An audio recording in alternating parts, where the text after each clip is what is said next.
Hi friends, this is Mainak Misra and welcome back to my channel. Today I will discuss with you Brady Corbet's The Brutalist. There are only a few films based on architecture as a theme.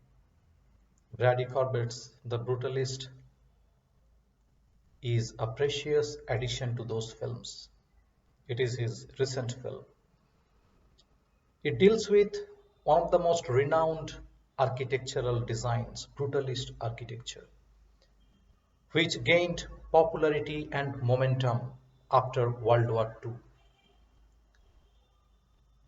A Hungarian Jewish architect and Holocaust survivor named Laszlo is forced to leave his motherland in 1947. He emigrates to the United States with a hope and vision for a brighter future. However, when he lands there, he faces discrimination, ill treatment. The liberal American society does not accept him wholeheartedly. The American dream appears to him like an illusion.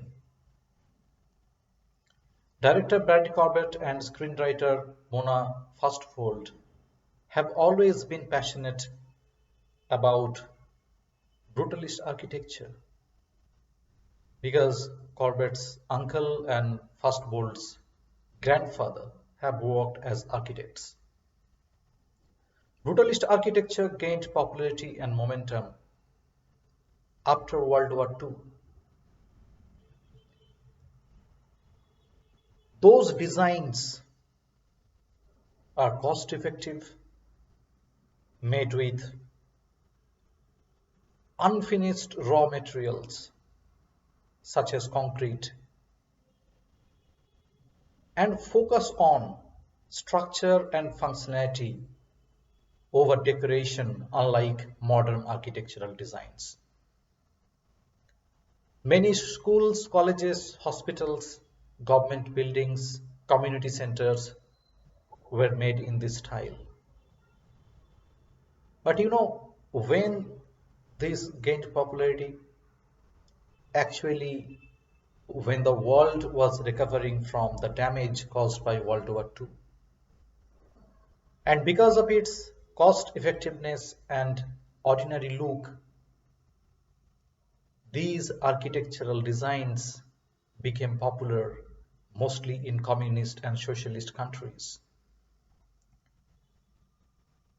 Because brutalist architecture is deemed anti-bourgeois and for ordinary people.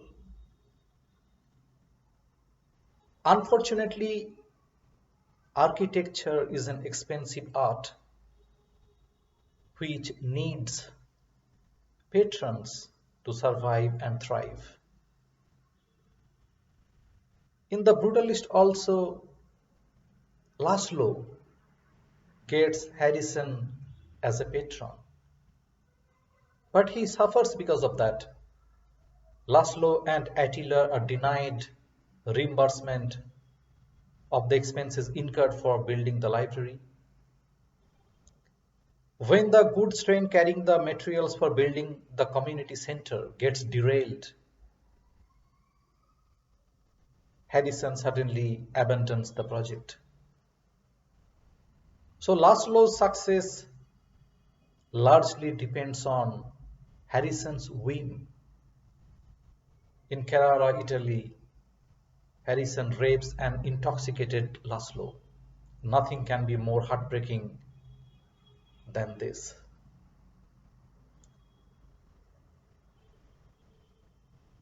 Director Corbett portrays Laszlo's instability and vulnerability through the upside down, the Statue of Liberty and the Holy Cross.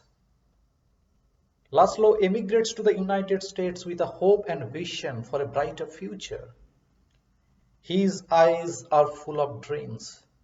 But when he lands there, the scenario is opposite. He is not accepted wholeheartedly.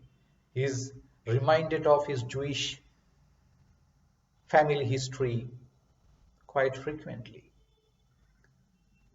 He is so frustrated, he even decides to relocate to Israel.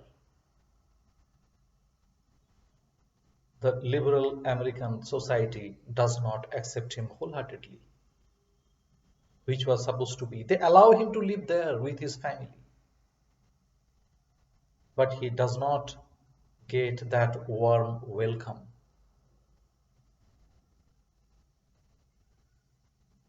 The screenplay is incredibly detailed. As I mentioned earlier, the director Corbett and screenwriter Mona Fastwold have always been passionate about architecture as a theme because of their family history. Corbett's uncle and Fastwold's grandfather both worked as architects. Even though Laszlo's character is fictional, it is based on multiple real-life architects like Marcel Breuer, Paul Rudolph, Ludwig Mies van der Rohe, and Louis Kahn.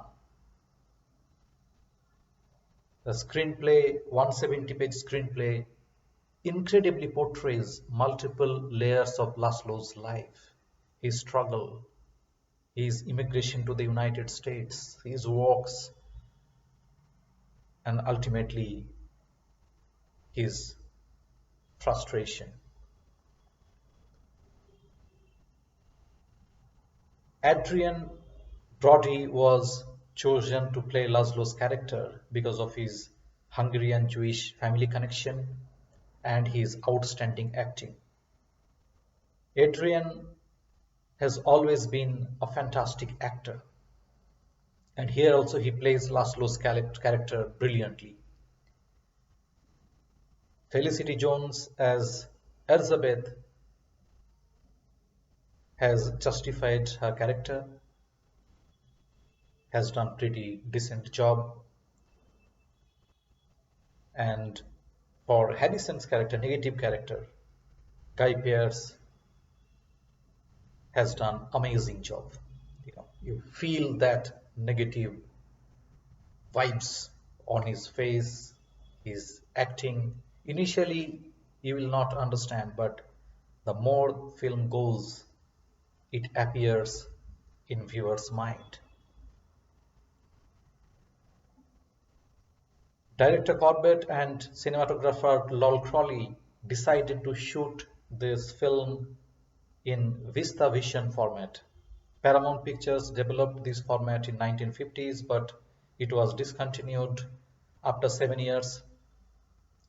In this format, 35mm film is placed horizontally to create a grain-refined, wider view of field. And as architecture is the theme here, it shows a wide field without distortion. Generally, wide-angle lenses create little bit distortion, but in this format you get the original wide view. And they mostly used natural light. For the train derailment scene, actually it was shot on a digital camera Alexa, but later on that grain was added artificially to create that vintage look. The epilogue was shot on a digital beta digital camera, uh, and it was also that this creates, it shows the last phase of Laszlo's life. Amazing scene. For the movement, I can say both static and dynamic. For the Statue of Liberty scene, you can see a handheld shot, which was mostly filmed on a handycam. But the scene when Elizabeth accuses Harrison of rape and she was thrown out, it's a combination of two. You can see both static shot and dynamic. So both a Steadicam and a handycam were used to film that particular scene. Cinematography, you can see multiple breathtaking natural looking images throughout the film. Editor David Youngso brilliantly connects long takes and static shots with dynamic shots to create a sense of panic and to depict Laszlo's unstable and vulnerable new life in the United States. And he also had prior experience working on celluloid, which immensely benefited director Corbett and cinematographer Lol Crowley. This film is dedicated to legendary avant-garde composer Scott Walker, and there are multiple similarities between the composer who worked, Daniel Blumberg, and Scott Walker's style.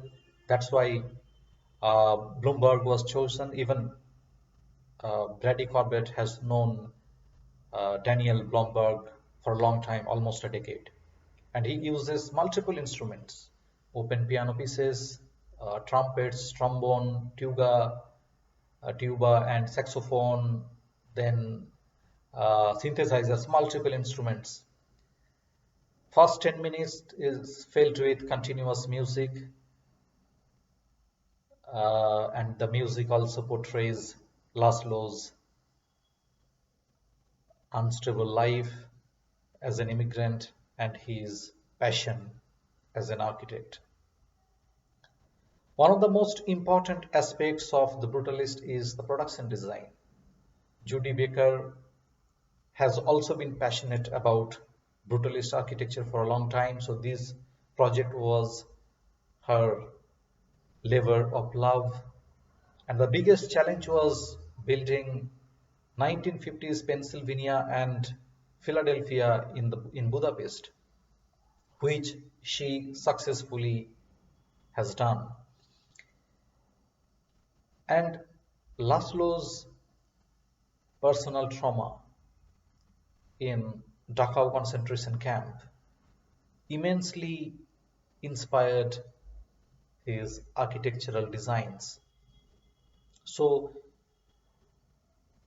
Baker had to conduct an extensive research both on multiple concentration camp and brutalist architectural designs.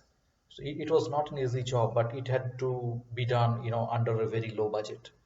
So she has done an incredible job. The request goes again, please watch this film if you have not watched yet, and request goes again that please support me, subscribe to the channel, press the bell icon so that you do not miss regular updates. Thank you so much for watching this video. Thank you. Bye.